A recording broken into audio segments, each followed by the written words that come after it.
Te damos a ti la gloria, bendito Dios. Gracias por tu presencia en este lugar, Señor. Gracias por este momento de oración, este momento de alabanza, bendito Dios. Gracias por cada uno de mis hermanos presentes, Señor. Y ahora nos disponemos a meditar en tu palabra. Rogamos el auxilio, Señor, la ayuda de tu Espíritu Santo, que podamos entender tu palabra y discernirla, para que así, Señor, conociéndote, poniendo Señor, en obra tu palabra, así, Señor, podamos ser bendecidos. Gracias te damos, Padre, en el precioso y glorioso nombre de Cristo Jesús. Amén, bendito Dios. Amén.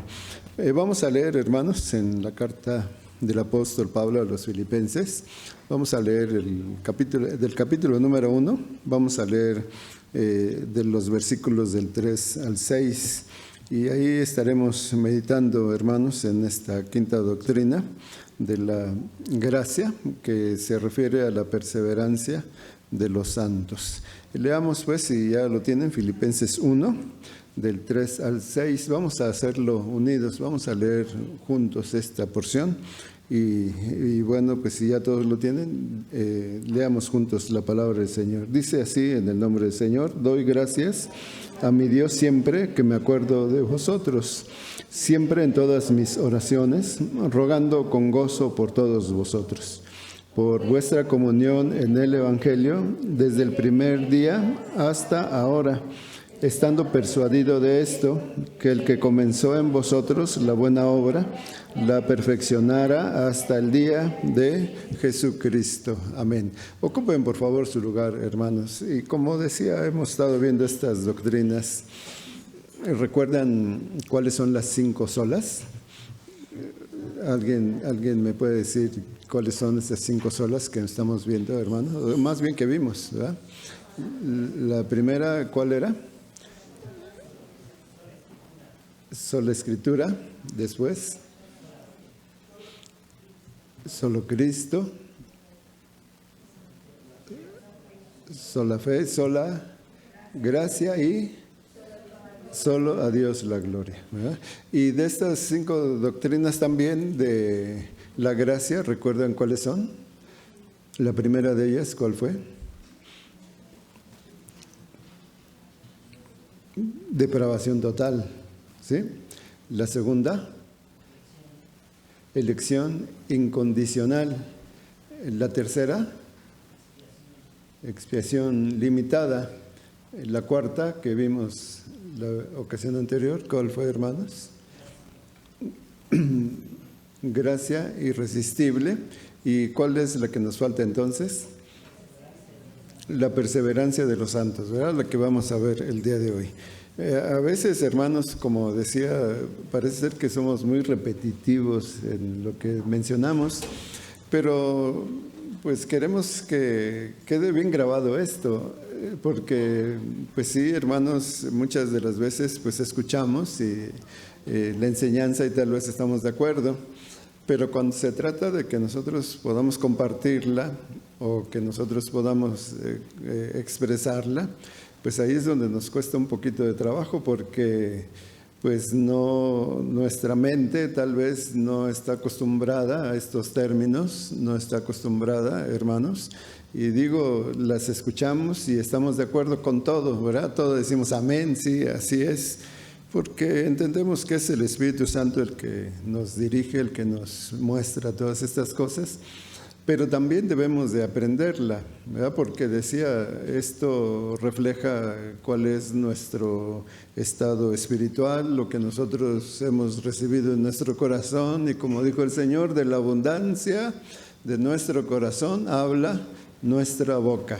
Así que si llenamos nuestro corazón, si llenamos nuestra mente de la palabra del Señor, pues eso es lo que vamos a estar hablando, eso es lo que vamos a estar transmitiendo, para que se cumpla el propósito de Dios cuando dijo que la iglesia, nosotros, los creyentes, somos la sal de la tierra, que somos, ¿qué otra cosa dice, hermanos?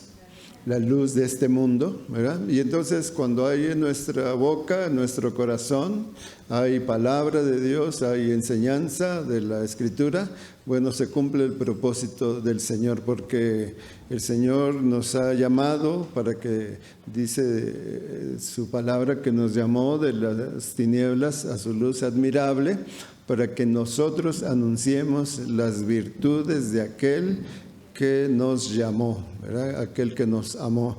Entonces, es importante, yo lo considero así, todo esto, estas enseñanzas acerca de estas doctrinas de la gracia, para que cuando, como dice una de las cartas, Judas, y como dice también el apóstol Pedro, para que cuando seamos cuestionados acerca de lo que creemos, que nosotros podamos responder con mansedumbre a todos aquellos que nos demanden por qué creemos nosotros. Hay un libro que yo aconsejaría que pudiésemos leer que dice ¿por qué soy evangélico? Hay otro que también dice ¿por qué somos protestantes? Porque les decía que es penoso que haya cristianos que se ofendan cuando les dicen que son protestantes. Este término tal vez, hermanos, suene peyorativo, suene despectivo, ¿verdad? Pero es realmente lo que sucedió en la Reforma, ¿verdad? Nosotros protestamos contra todas esas malas prácticas de la Iglesia romana que, bueno, pues había venido practicando ya hermanos alejados completamente de la palabra de Dios, y por eso nos llaman protestantes, porque protestamos acerca de todas estas falsas enseñanzas, todas esas malas prácticas. Entonces, digo, es importante que nosotros sepamos por qué creemos o por qué somos creyentes, por qué somos cristianos, por qué somos protestantes. Todo eso debe quedar muy claro para que, pues decía, en lugar de que nos ofendamos, nosotros sepamos responder por qué creemos, por qué, hermanos, nosotros hemos puesto nuestra confianza en el Señor y en su bendita palabra. Gloria a Dios. Entonces, yo espero que, hermanos, pues decía aquí, es poco el tiempo que nosotros empleamos para este tipo de enseñanza, ¿verdad? ¿Cuánto tiempo a la semana podemos dedicar nosotros al estudio de estas doctrinas? Y por eso es importante que nosotros lo hagamos en nuestros hogares, que podamos ser edificados a través de la bendita palabra de nuestro Dios. Y digo, y luego es poco el tiempo y al parecer estamos nosotros repitiendo, pero sucede eso, que cuando preguntamos, pues no escuchamos una respuesta clara, una respuesta con convicción. ¿Y eso a qué se debe? Bueno, precisamente porque no tenemos muy claro lo que estamos estudiando. Pero rogamos al Señor, y sé que es su Espíritu Santo el que nos conduce, sé que es su Espíritu Santo el que nos guía, sé que es el Espíritu Santo el que nos enseña todas estas cosas, nos recuerda, como dijo el Señor en Juan 16, nos recuerda todas las cosas que nuestro Salvador nos ha dicho. Entonces, esta ocasión, pues vamos aunque hemos visto estas enseñanzas de una manera pues muy general, hermanos, quisiéramos nosotros dedicar un poco más de tiempo, lo hemos hecho de una manera general para que pues al menos nosotros distingamos lo que son las doctrinas de la gracia y en la cual nosotros afirmamos de acuerdo a la palabra de nuestro Dios. Esto no es nuevo, no es una invención de algunas personas en la actualidad, sino que esto, pues si vemos la enseñanza bíblica, desde el Antiguo Testamento se ha hablado de estas doctrinas de la gracia. Los hombres en toda la época siempre han sido salvos por la gracia, por la fe en Dios, por la intervención de nuestro Dios en su bondad y en su misericordia.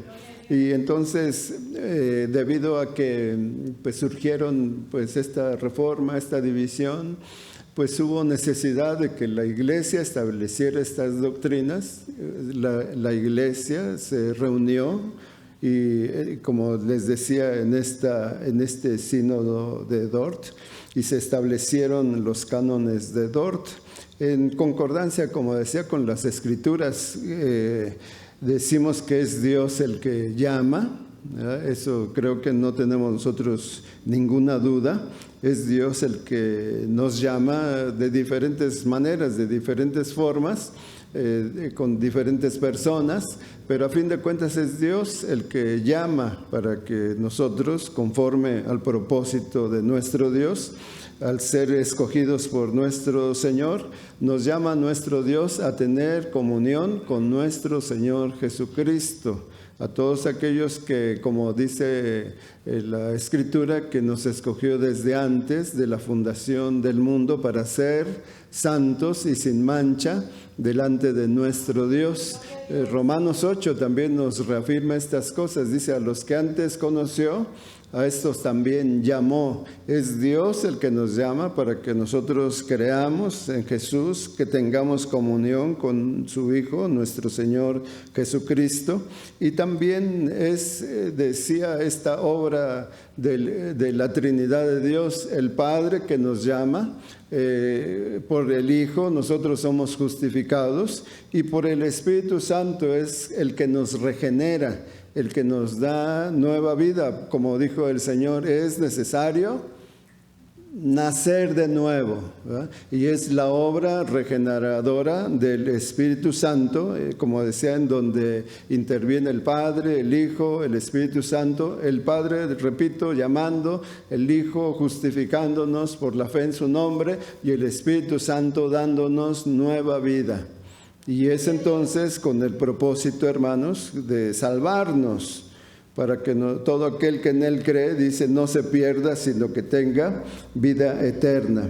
Entonces nos salva del dominio, de la esclavitud del pecado. Nos llamó de las tinieblas a su luz admirable. Pero, ¿qué sucede, como decíamos, con nuestro cuerpo? ¿Ha sido redimido nuestro cuerpo? Porque pensamos nosotros, bueno, la obra liberadora de nuestro Dios incluye todo nuestro ser. Pero de acuerdo a lo que dice la Escritura, hermanos, nuestro cuerpo no ha sido redimido totalmente, ¿verdad? Así como sufrimos todavía las consecuencias de nuestro pecado. El apóstol Pablo, aquí en la carta a los Romanos, en su capítulo número 7, podemos leer al menos algunos versículos que considero yo que nos dan, hermanos, una claridad acerca de nuestra vida en este mundo, que, como decía, si bien nuestra alma, nuestro espíritu han sido redimidos, no así nuestro cuerpo. Nuestro cuerpo sigue enfermándose, nuestro cuerpo sigue sufriendo, nuestro cuerpo, hermanos, pues llegará el momento, como dice Salomón, que lo que fue tomado del polvo volverá al polvo. Entonces, ¿qué es lo que sucede mientras tanto? Pues como decíamos anteriormente, es una lucha que libramos diariamente. Dice Romanos en su capítulo 7, el versículo número 21, decía, todo este capítulo nos habla acerca de esto, y principalmente del versículo 7 en adelante, pero leamos por lo menos este versículo 21 que dice, así que, queriendo yo hacer el bien, hallo esta ley, que el mal está en mí, porque según el hombre interior, me deleito en la ley de Dios, pero veo otra ley en mis miembros que se rebela contra la ley de mi mente y que me lleva cautivo a la ley del pecado que está, ¿dónde dice, hermanos? En mis miembros, en mi cuerpo. Miserable de mí, ¿quién me librará de este cuerpo de muerte? Gracias doy a Dios por Jesucristo, Señor nuestro. Así que yo mismo con la mente sirvo a la ley de Dios, mas con la carne a la ley del pecado. Esto tiene que ver, hermanos, como decía, con nuestra perseverancia, ¿verdad? Porque decía, si bien hemos sido redimidos de la esclavitud del pecado, decíamos de esta obra, ¿verdad?, del pecado en nuestras vidas. Pero decía, tenemos esta lucha constante de nuestra carne con el espíritu, que cada uno de ellos desea hacer su propia voluntad. Entonces, ¿cómo es que nosotros como creyentes, como hijos de Dios, podemos perseverar, hermanos, en la salvación, o podemos perseverar en la doctrina bíblica, en la palabra de nuestro Dios? Y la respuesta nos la da la Escritura. Es porque Dios, hermanos, es el que nos preserva. Dios es el que nos sostiene. Que si fuera por nosotros, como decía, por nuestro cuerpo que no ha sido redimido, lo que escogeríamos o lo que escogemos, pues es hacer la voluntad de nuestra carne, los deseos de nuestra carne, los deseos de nuestros ojos, la vanidad de este mundo. Eso es lo que nuestro cuerpo desea hacer, y es donde está a gusto, ¿verdad?, donde se deleita en esas cosas. Entonces, si fuera por nosotros, hermanos, pues escogeríamos siempre eso. Pero bendito sea Dios, como dice aquí el apóstol Pablo, gracias sean dadas a nuestro Dios, hermanos, por Jesucristo, Señor nuestro, que por una parte dice, nosotros con nuestra mente servimos a nuestro Dios, pero tenemos esa lucha con nuestra carne por causa del pecado. Y entre paréntesis, ¿cuándo cesará eso? Bueno, entendemos que cuando estemos con el Señor, ¿verdad?, esos peligros, hermanos, cesarán. Nosotros tendremos comunión para siempre, estaremos para siempre con nuestro Salvador, y cesará ese peligro. Y ya en cuestión de nuestro cuerpo, hermanos, dice la Escritura que cuando regrese el Señor por nosotros, gloria a Dios, hermanos, eso es lo que estamos esperando, ¿verdad? Cuando regrese el Señor por nosotros, dice que los muertos en Cristo resucitarán primero, ¿verdad? ¿Y qué quiere decir eso? Que saldrán de sus tumbas, esos huesos podridos, ese polvo, hermanos, tomará vida. No es eso, hermanos, ¿verdad? Nosotros recibiremos un cuerpo glorificado. Los muertos en Cristo resucitarán primero, ¿verdad? Eso se refiere, hermanos, a que recibiremos un cuerpo nuevo, un cuerpo glorificado, gloria a Dios, ya sin relación con el pecado. Y luego, ¿qué dice el apóstol en esta carta a los tesalonicenses? Dice, y los que hayamos quedado cuando el Señor venga, ¿qué va a suceder? Dice, seremos transformados. No podemos ir con este cuerpo a la presencia de Dios porque seríamos fulminados, exterminados debido a la gloria y el poder de nuestro Dios. Para eso es necesario, dice, que este cuerpo, hermanos, mortal sea revestido de un cuerpo inmortal, que seamos transformados para estar en la presencia de nuestro bendito Dios, que es lo que anhelamos, hermanos, como creyentes, como hijos de Dios, estar ante nuestro Señor, al que nos amó, el que quiso dar su vida por nosotros, para que donde Él está, nosotros también estemos. Bendito sea su nombre. Entonces decía, esto sucederá con nuestro cuerpo, ¿verdad? Mucha gente se pregunta, bueno, ¿y qué pasará con aquellos que incineran? Hermanos, este cuerpo, dice Salomón en Eclesiastés, que el polvo, que nuestro cuerpo que fue tomado del polvo, al polvo volverá, y el espíritu que es de Dios volverá a Dios. Bendito sea el Señor. Entonces tenemos esa confianza que nosotros recibiremos cuerpos glorificados. Ya no, hermanos, sufrirá un cuerpo que ya no sufrirá los efectos del pecado. A Dios sea la gloria. Entonces decimos que si un creyente puede perseverar, volviendo a nuestro tema, si un creyente puede perseverar es porque Dios es el que le preserva. No somos nosotros, hermanos. Obviamente tenemos responsabilidad en lo que hacemos. Tenemos responsabilidad, hermanos, en cuanto, hermanos, a nuestra conducta, en cuanto a nuestra vida. Pero el que nos preserva es el Espíritu Santo de Dios, es nuestro Dios mismo.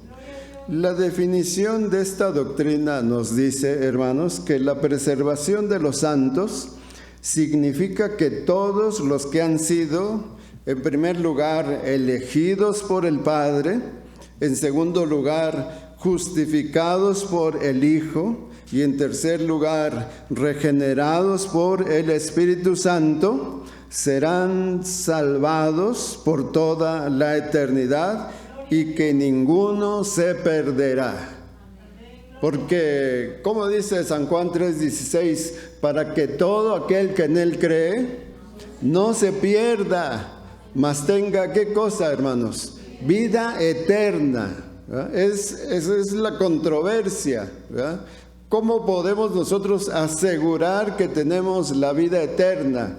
Bueno, se cumplen estos tres requisitos, ¿verdad? Como decía, llamados por el Padre, ¿verdad? Que hemos sido elegidos por el Padre desde antes de la fundación del mundo y que nuestros nombres fueron escritos desde la fundación del mundo en el libro de la vida y que fuimos nosotros, como dice nuevamente Romanos, ¿verdad? A los que antes conoció, estos también llamó, y a los que llamó también justificó, y a los que justificó, ¿qué cosa dice, hermanos? También los glorificó. Aleluya.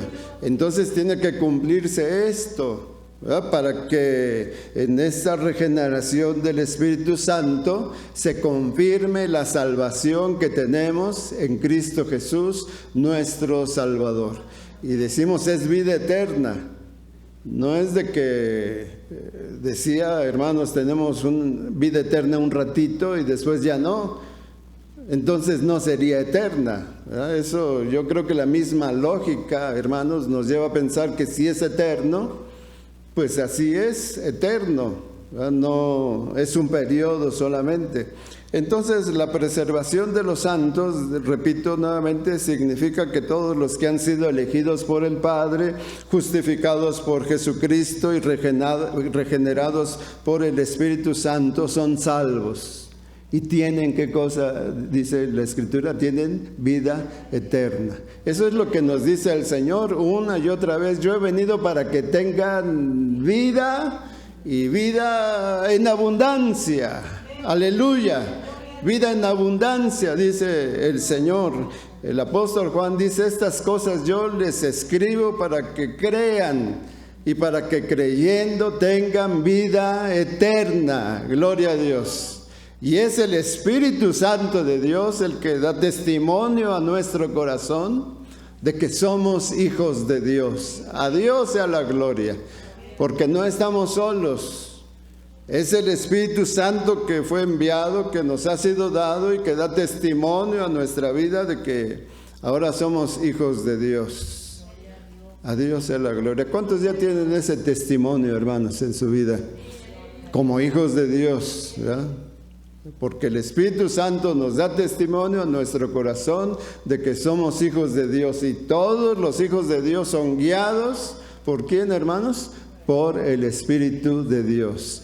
Porque el Espíritu de Dios ha venido a morar a nuestro corazón, a nuestra vida. Y como dice Corintios 6, ¿no sabéis que sois templo del Espíritu Santo, el cual mora con vosotros, el cual está en vosotros? Y que no sois vuestros, ¿ya? Nosotros fuimos crucificados juntamente con Cristo. ¿Cómo dice Gálatas 2:20, hermanos? Con Cristo estoy juntamente crucificado. Y ya no vivo yo, mas vive Cristo en mí. Y lo que ahora vivo en la carne, esta vida, lo vivo en, ¿qué dice, hermanos? En la fe del Hijo de Dios, el cual me amó y dio su vida por mí. Esa es la convicción que tenemos como creyentes, como hijos de Dios, que morimos para el mundo, ¿verdad? el creyente que ha sido crucificado dice que ha sido crucificado juntamente con sus pasiones y sus deseos y ahora vive para Dios. Ahora Dios está en nosotros, ahora somos hechos hijos de Dios. Alabado sea su nombre. Y decía, tenemos vida eterna en Cristo Jesús nuestro Salvador. Y esperamos que el Señor Jesús venga por nosotros. Renunciamos a la carne, renunciamos a este mundo y ahora esperamos que venga nuestro Señor, nuestro Salvador. Y que tenemos luchas, que tenemos problemas, que pasamos por situaciones difíciles, pasamos por momentos de enfermedad, de peligros, como estudiábamos esta semana, ¿verdad? El mensaje anterior, que ninguna cosa creada nos podrá separar del amor de Dios que es en Cristo Jesús, Señor nuestro. Estoy seguro, dice Pablo. No dice estoy medio seguro o creo yo que va a pasar. Dice estoy seguro que nada nos podrá separar del amor de Dios que es en Cristo Jesús, Señor nuestro, nuestro Salvador. Entonces, hermanos, tenemos salvación y vida eterna. ¿Cuáles son, podemos decir, los argumentos o qué razones nosotros podemos presentar para asegurar esto? En primer lugar, el texto que leímos, el texto número 6. El apóstol Pablo está dando gracias por todos los creyentes. Y esto es muy bueno, hermanos. Que demos gracias por nuestros hermanos que han sido redimidos y comprados con la sangre preciosa de Jesucristo. El que podamos tener esta reunión, en que todos aquellos que hemos creído en el Señor podamos congregarnos y podamos alabar el precioso y glorioso nombre de nuestro Salvador, teniendo comunión unos con otros, practicando los dones espirituales que Dios otorgó a cada uno de nosotros. Esto es algo maravilloso, algo que Dios nos da en su bondad y en su misericordia para que la iglesia sea edificada, para que la iglesia crezca, hermanos, en conocimiento y en gracia delante de nuestro Dios. Por eso es importante que todos nosotros, hermanos, practiquemos esos dones que Dios nos ha dado porque son bendición para nuestros hermanos. Bendito sea su nombre. Entonces, hermanos, Él ha comenzado esa buena obra en nosotros. Leamos lo que dice. Bueno, decía que el apóstol Pablo está dando gracias por los redimidos. Dice, siempre que me acuerdo de vosotros, están en mis oraciones, rogando con gozo, como dice, hermanos, por todos vosotros, por vuestra comunión. ¿En qué cosa, hermanos? En el Evangelio, desde el primer día hasta ahora. Dios es fiel, gloria a Dios. Dios es fiel. Dice el libro de Lamentaciones que la fidelidad de nuestro Dios es, ¿cómo, hermanos? Nueva a cada mañana. Porque grande es la fidelidad de nuestro Dios. Y entonces continúa diciendo este versículo 6, estando persuadido de esto, estoy convencido, dice el apóstol Pablo. Estoy convencido, estoy seguro, ¿verdad?, de lo que estoy hablando, de lo que he aprendido y de lo que ahora les estoy predicando. Estoy persuadido de esto, que el que comenzó en vosotros la buena obra, ¿qué dice, hermanos? La perfeccionará hasta el día de Jesucristo. Y nosotros estamos en ese proceso, hermanos, ¿verdad? El Señor comenzó esa obra en nosotros. No somos perfectos.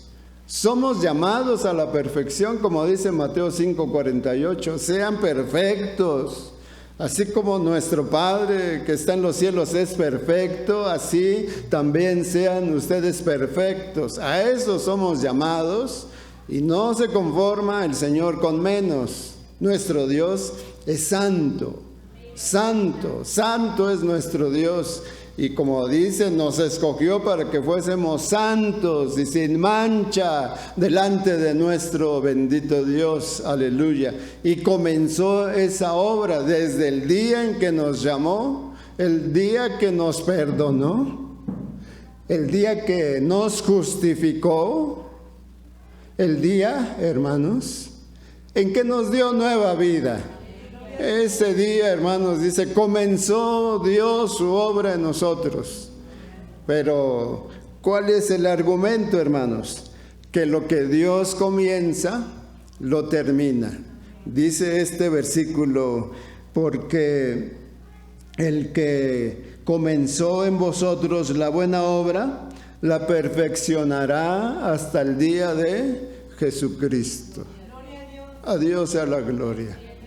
Así que con toda confianza, ¿verdad?, podemos decir que si Dios está con nosotros, ¿quién contra nosotros? Él es el que está peleando por nosotros, Él es el que nos está ayudando, Él es el que nos está sustentando, porque lo que Él comenzó, hermanos, dice que lo terminará, no lo deja a medias, lo terminará.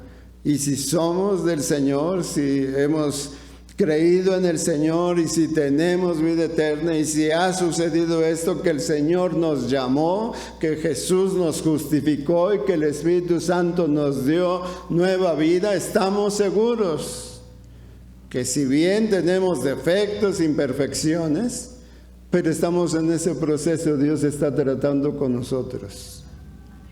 Y dice su palabra que entonces nosotros debemos de saturarnos de la palabra de nuestro Dios, que debemos de fortalecernos en el poder del Espíritu Santo, que Él está, hermanos, a cargo de nuestra vida.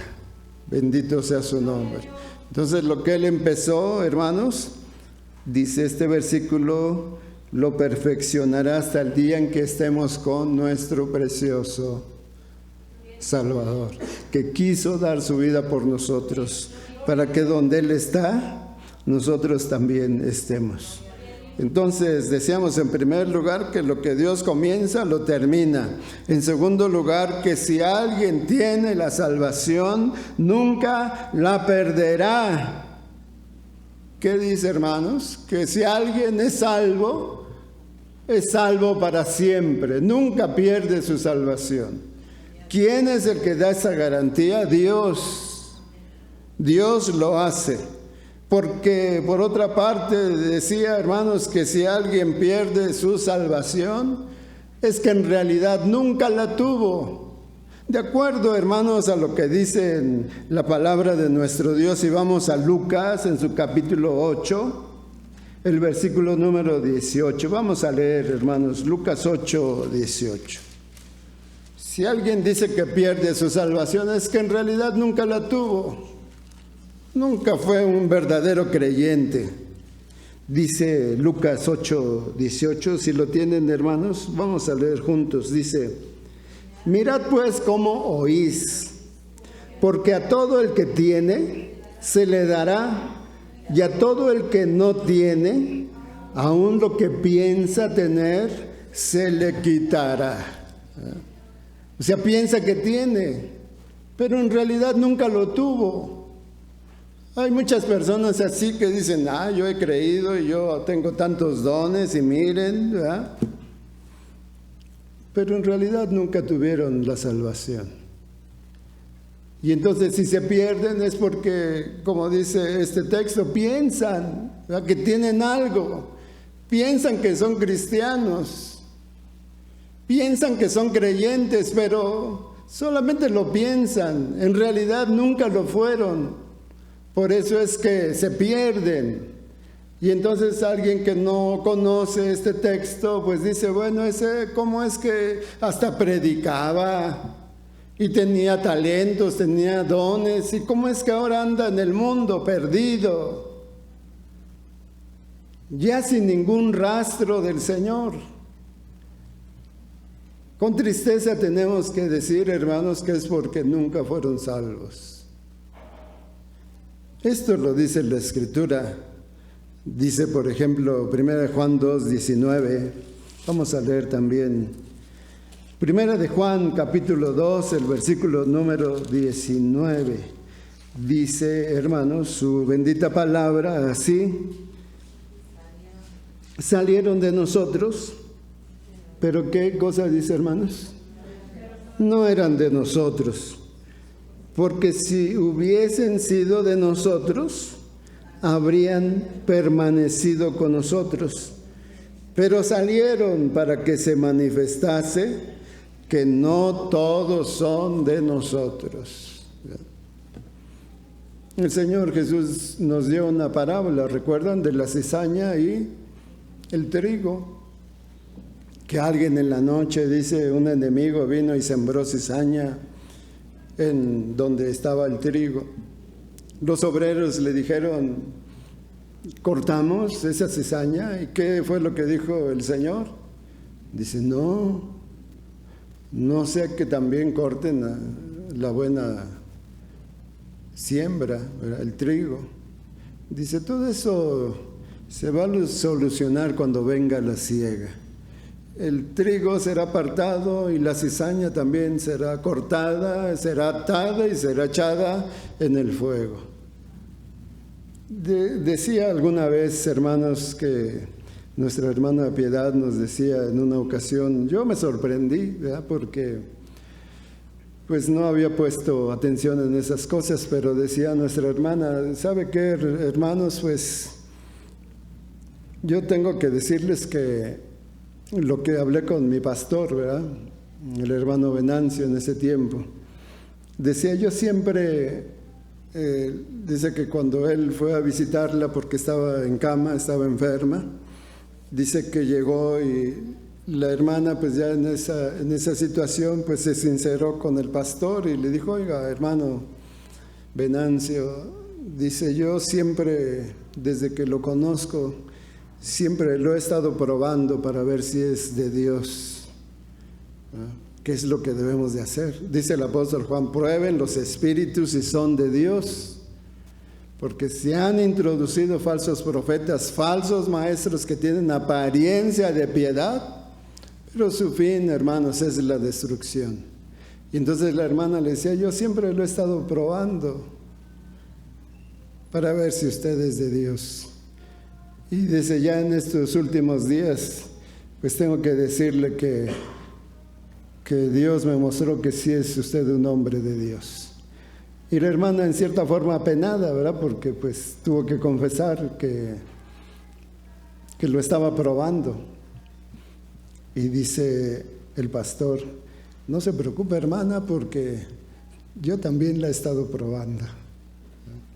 Ella era la directora o la presidenta del grupo de oración. Dice, yo siempre estuve orando, pues que el Señor la guiara, que el Señor la dirigiera. Entonces, hermanos, pues hay muchos que tenemos que reconocer que no tienen su mirada puesta en el Señor y que nosotros debemos de estar atentos a ello.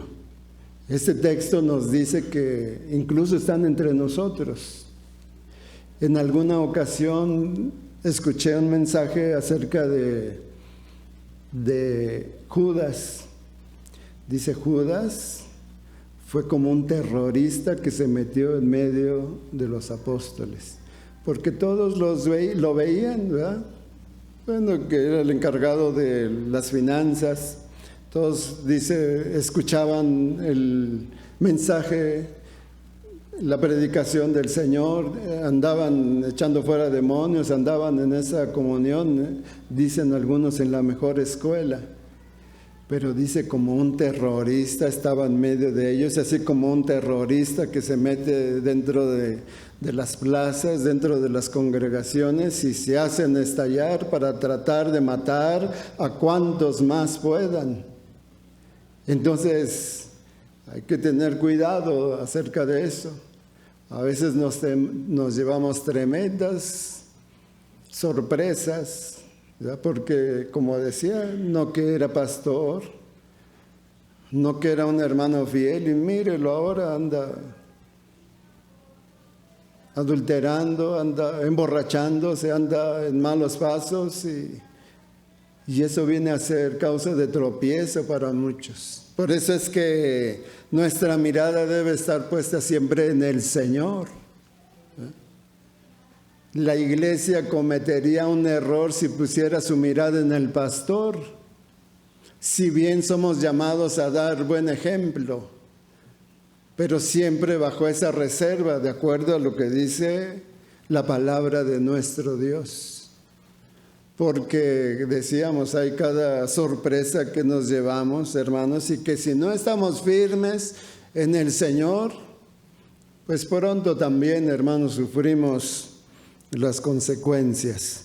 Entonces aquí dice el apóstol Juan, estaban con nosotros, comían con nosotros.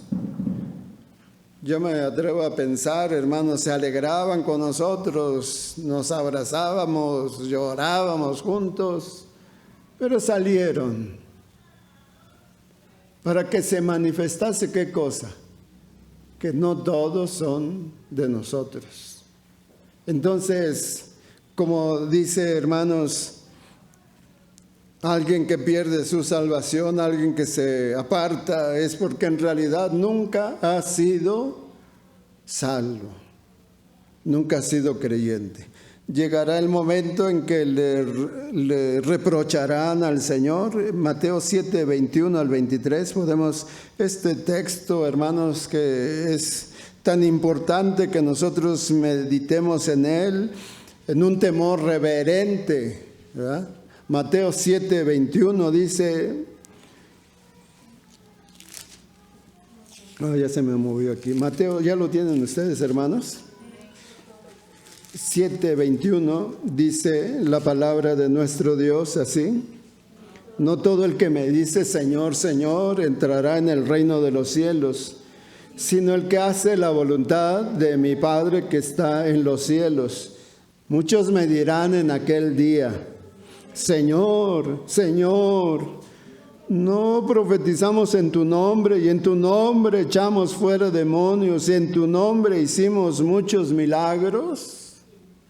Y entonces les declararé, nunca les conocí, apártense de mí, hacedores de maldad.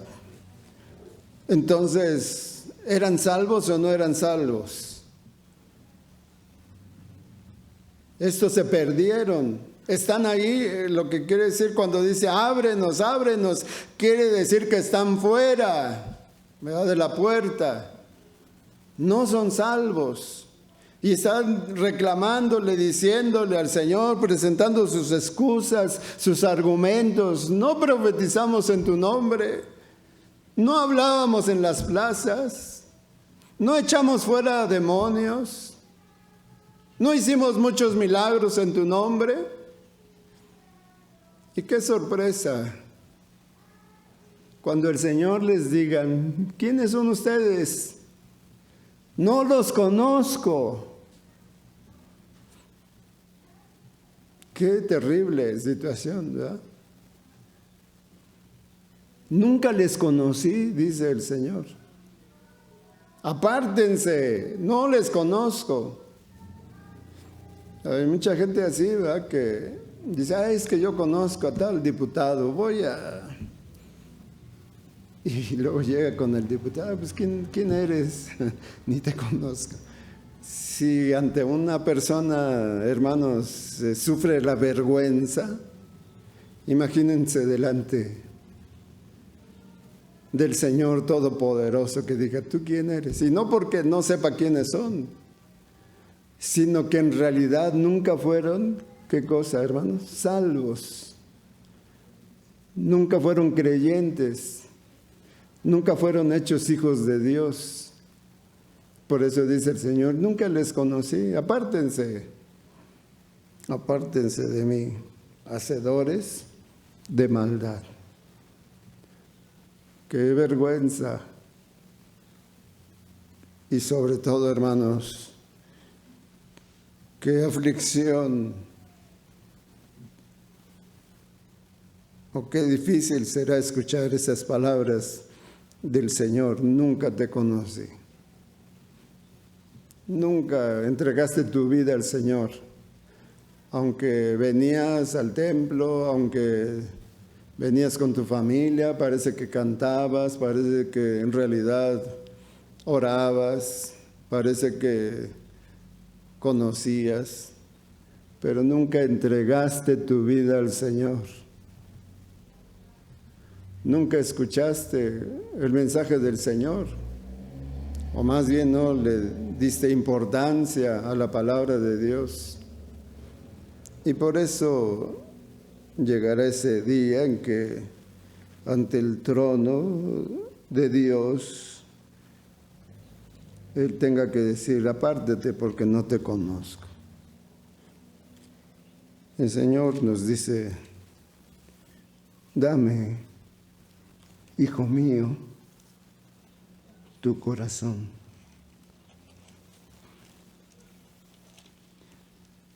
Y miren tus ojos por mis caminos.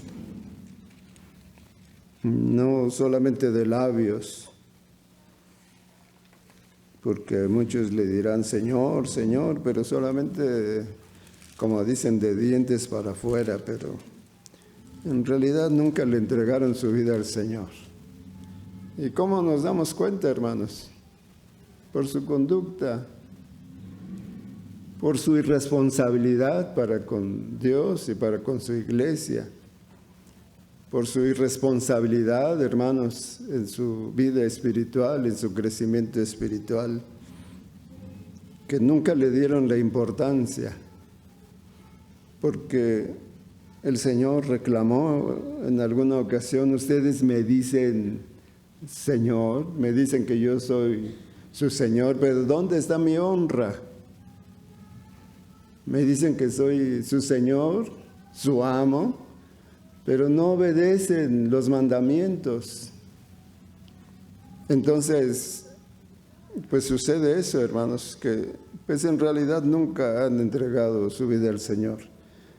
Porque los que son del Señor, como repito, no se van a perder, tienen vida eterna.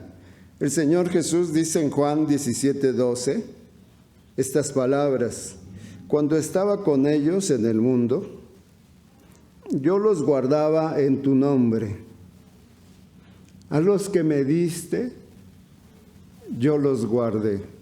¿Recuerdan que leíamos ese texto que dice que nadie puede venir a Jesús si el Padre no le atrae, o si el Padre no los trae a Jesús y se los da, ¿verdad?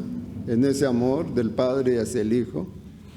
Dice que todos los salvos fuimos entregados al Señor para que pudiésemos ser salvos. Por eso dice el Señor: a los que me diste, yo los guardé. ¿Y qué dice, hermanos? Y ninguno de ellos se perdió. Ninguno de ellos se perdió, ¿verdad? Como decía, nosotros podemos tener la seguridad de la salvación en estos argumentos que nos da la palabra de nuestro Dios, que lo que Él empieza lo termina.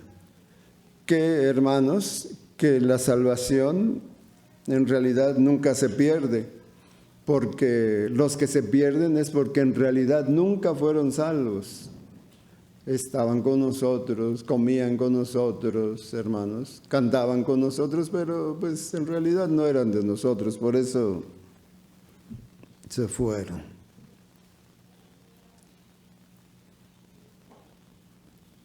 Y lo decimos con estas palabras sencillas: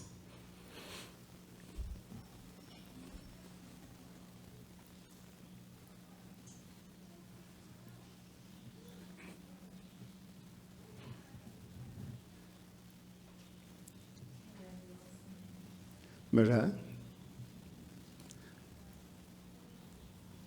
Lo decimos porque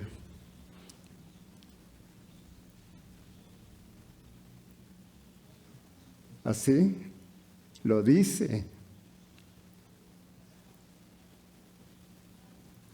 la palabra de nuestro Dios.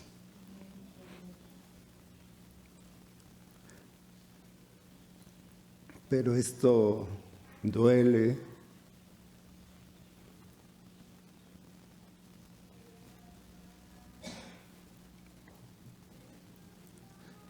que a las personas que amamos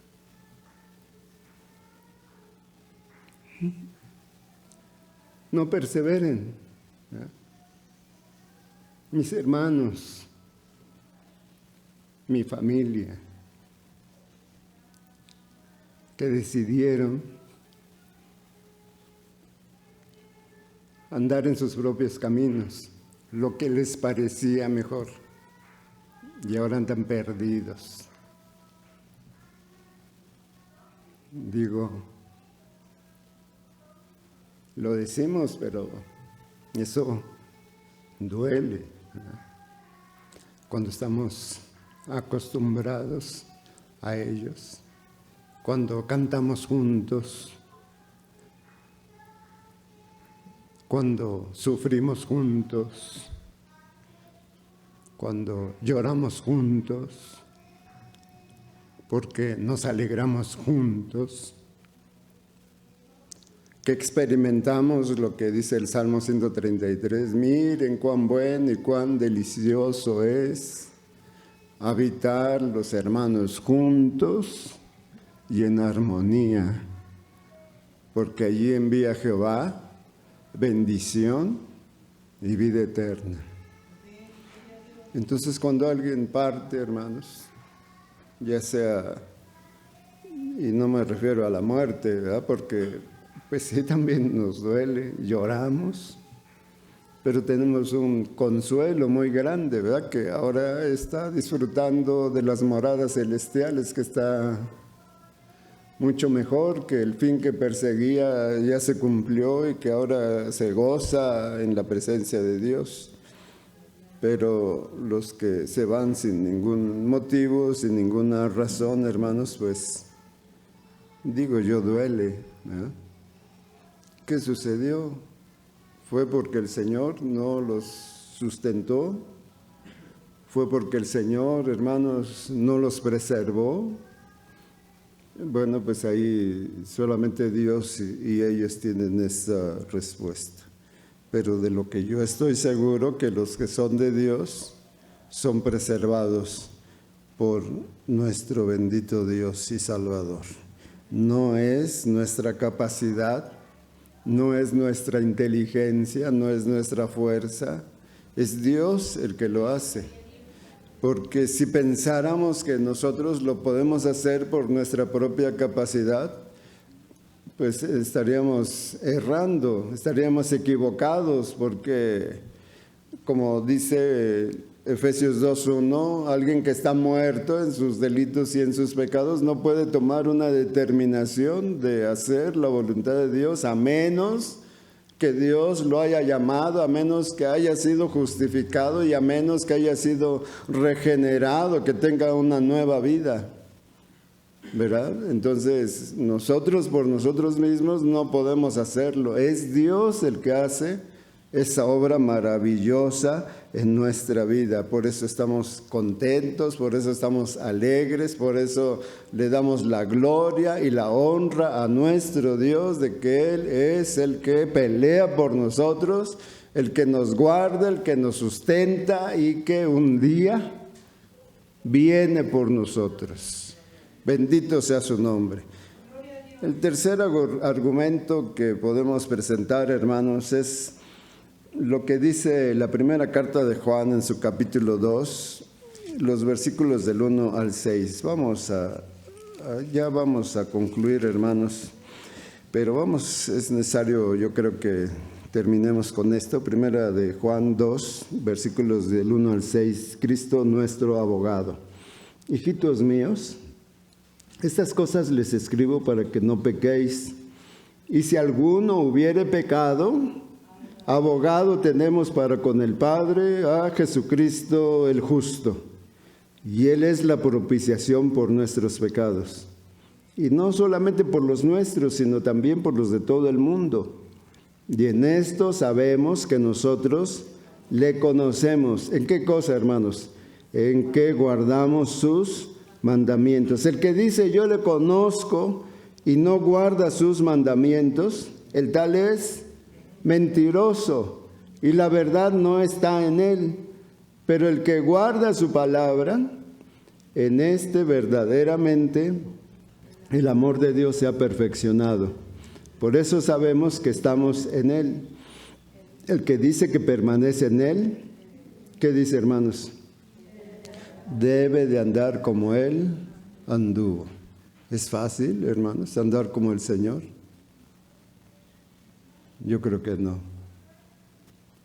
Humanamente no lo podemos hacer. Tiene que ser el Señor, el que nos preserva para que nosotros perseveremos en el camino del Salvador, de nuestro Señor. Entonces nos dice que los cristianos pueden pecar, ¿verdad? O sea, pueden caer en pecado, pero aquel que ha sido redimido, hermanos, no se pierde. Y en esto muchos dicen, bueno, entonces es un permiso para pecar, ¿verdad? ¿Cómo volveremos nosotros a pecar si Cristo dio su vida por nuestro pecado?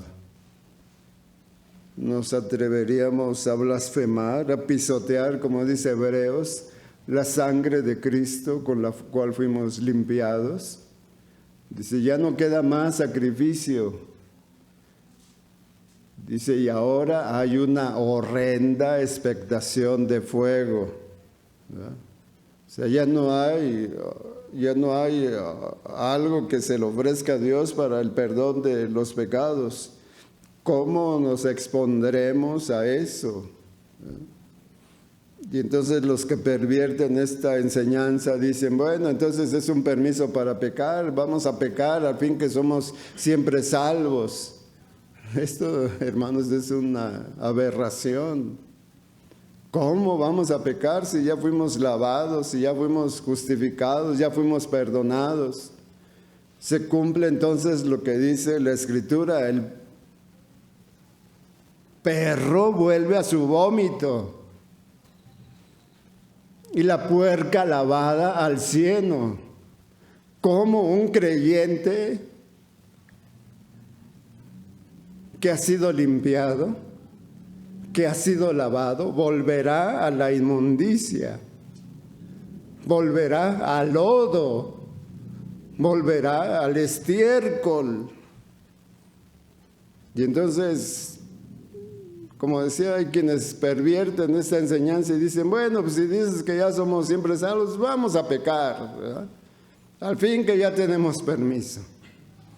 Eso lo único que está declarando es que no son de Dios, que no han entendido la gravedad del pecado. Y es tan grave el pecado que Cristo tuvo que morir por nosotros, para que nosotros viéramos, hermanos, la justicia de Dios, aplicando su palabra que dice, la paga del pecado es la muerte. Y sin santidad nadie verá al Señor. Por eso, hermanos, digo, la Escritura nos muestra de hombres de Dios que lamentablemente, por ejemplo, como en el caso de David, que cuando fue llamado para ser ungido como rey, se le dijo al profeta, unge a David porque él es el que tiene un corazón, ¿verdad?, agradable a mí. Y como este hombre que tenía un corazón conforme al corazón de Dios, fue capaz de adulterar, fue capaz de mandar, hermanos, como dice, ¿se acuerdan de esa historia? De cómo mandó a su general, a su soldado, lo mandó a la línea de batalla, ¿para qué? Para que lo mataran. Y esto es algo tan estremecedor, porque dice que este hombre era fiel a David, que cuando la primera vez quiso, hermanos, atentar contra su vida, ¿verdad?, ¿verdad?, justificar lo que había hecho. Dice, ve y duerme con tu mujer, ¿verdad?, porque ya había cometido ese adulterio y ya venía, hermanos, la consecuencia de ese adulterio. Dice, ve y duerme con tu mujer, ¿verdad? ¿Y qué fue lo que hizo este hombre? No. ¿Cómo voy a estar yo ahí en mi cama con mi mujer mientras el pueblo, el ejército de Israel está ahí en el campo de batalla? O sea, así de ese corazón era este hombre. Y dice que no quiso ir a su casa a dormir con su mujer. Por eso fue que David, viendo que no podía entonces justificar su pecado, dice, lo manda a que lo maten propiamente. ¿Cómo un hombre conforme al corazón de Dios pudo hacer esto? Y pudo ser perdonado. En la gracia, en la soberanía de nuestro bendito Dios. Y a él se le dio esa promesa que Dios le construiría una casa, una descendencia de donde vendría el Hijo de David, nuestro Salvador. Hijitos míos, si alguno hubiere pecado, abogado tenemos para con el Padre, a Jesucristo el justo. Otro de los ejemplos fue en el caso de Pedro. ¿Qué fue lo que hizo Pedro? Negó públicamente al Señor y dice que con blasfemias. Pedro fue perdonado, hermanos. Alguien dice que cuando el Señor le preguntaba, ¿me amas? ¿Cuántas veces le preguntó? ¿Cuántas veces negó Pedro al Señor? 3 veces. Dice que fue una muestra, ¿verdad? Alguien lo relaciona con esto, que si 3 veces blasfemó, 3 veces le negó, 3 veces también le preguntó si le amaba. Y él dijo, Señor, tú lo sabes. Entonces vemos estos ejemplos de verdaderos creyentes, hermanos, que caen, pero que, de acuerdo a lo que dice la Escritura, hermanos, pueden caer, pero vemos nosotros que era conforme al corazón de Dios. ¿Por qué, hermanos? Porque no perseveró en el pecado. ¿Recuerdan lo que dice el Salmo 51? Ten piedad de mí, oh Dios. Conforme a la multitud de tus piedades, contra ti, solo he pecado y he hecho lo malo delante de tus ojos. Se arrepintió, hermanos. Se arrepintió y alcanzó la salvación. ¿Por qué dice? Porque el que confiesa su pecado y se aparta, alcanza misericordia. Entonces vemos, hermanos, que nosotros no estamos solos, que es el Espíritu Santo de Dios el que nos sella, ¿verdad? Nos aparta para Dios, para que tengamos vida eterna. Entonces,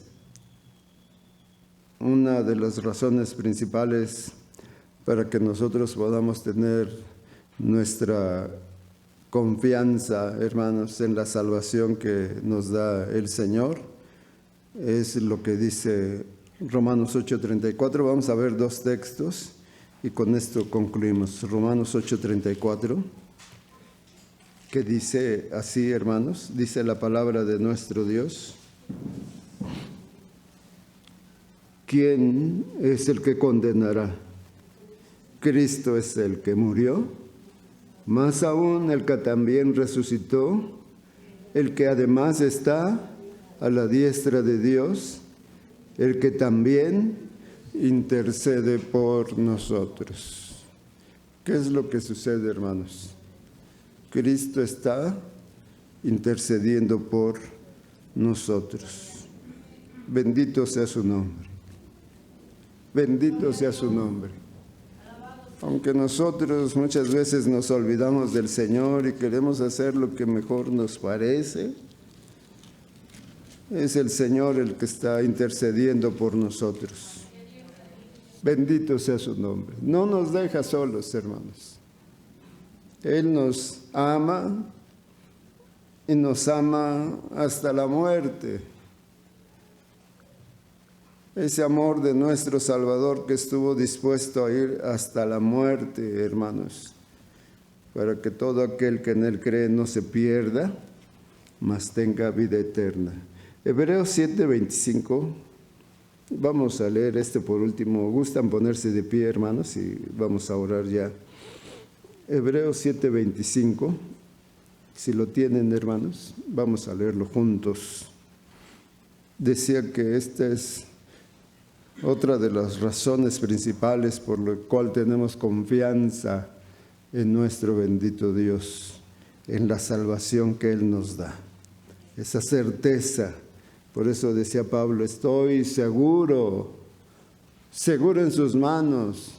Juan decía, de sus manos nadie nos puede arrebatar, porque somos del Señor, sea que vivamos o sea que muramos, somos del Señor. Porque para mí el vivir es Cristo y el morir es ganancia, porque es muchísimo mejor estar con nuestro Salvador.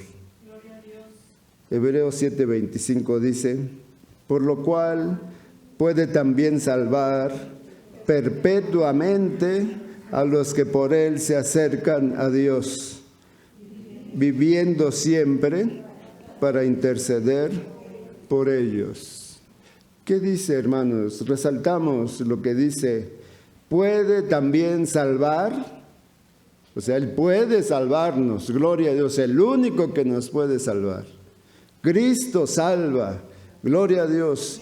Puede salvar, como dice, hermanos, perpetuamente, por toda la eternidad, gloria a Dios, perpetuamente a los que por Él, ¿verdad?, por Cristo, se acercan a Dios. ¿Y qué es lo que hace nuestro Salvador? Vive siempre para interceder por nosotros. Cristo está en este momento intercediendo por nosotros, rogando por nosotros, así como lo hizo con Pedro, que no le faltara la fe, diciendo, aumenta la fe. Bendito sea el Señor. Satanás viene a pedir su alma, pero para zarandearlo, pero yo ruego al Padre que no le falte la fe. Cristo está intercediendo hoy, en este momento. Dice que para eso vive, para interceder por nosotros. ¿Por quiénes, hermanos? Por los que Él compró con su sangre preciosa, por los que hemos creído en su nombre, porque Él quiere que donde Él está, todos nosotros estemos. Y si podemos perseverar, repito, no es por nosotros, sino por el Señor que nos amó y dio su vida por nosotros. Y como dice este precioso texto, hay mucha enseñanza en este texto cuando dice que Él puede salvar perpetuamente. ¿A quiénes, hermanos? A los que se acercan por Él a Dios. Este es otro texto que nos está hablando de la invitación. Ven a Jesús, cree en Jesús y serás salvo tú y tu casa. Demos gracias a Dios. Si alguien escucha este mensaje y quiere aceptar a Cristo como su Señor y su Salvador, los brazos del Señor están abiertos. Él puede salvar perpetuamente a los que se acercan por Cristo a Dios. Y Él está intercediendo por nosotros. Oremos, te damos gracias, Padre, por tu bendita palabra, Señor, que ha venido a nosotros. Gracias, Señor, porque tú abres los ojos de nuestro entendimiento para que podamos entender estas cosas. Cosas maravillosas, cosas que los mismos ángeles anhelan conocer acerca de esta salvación tan grande que tenemos en Jesús, nuestro Señor, nuestro Salvador. Gracias, Padre eterno. Gracias porque tu palabra es fiel y es verdadera, y tú has dicho que nos ayudaría, Señor.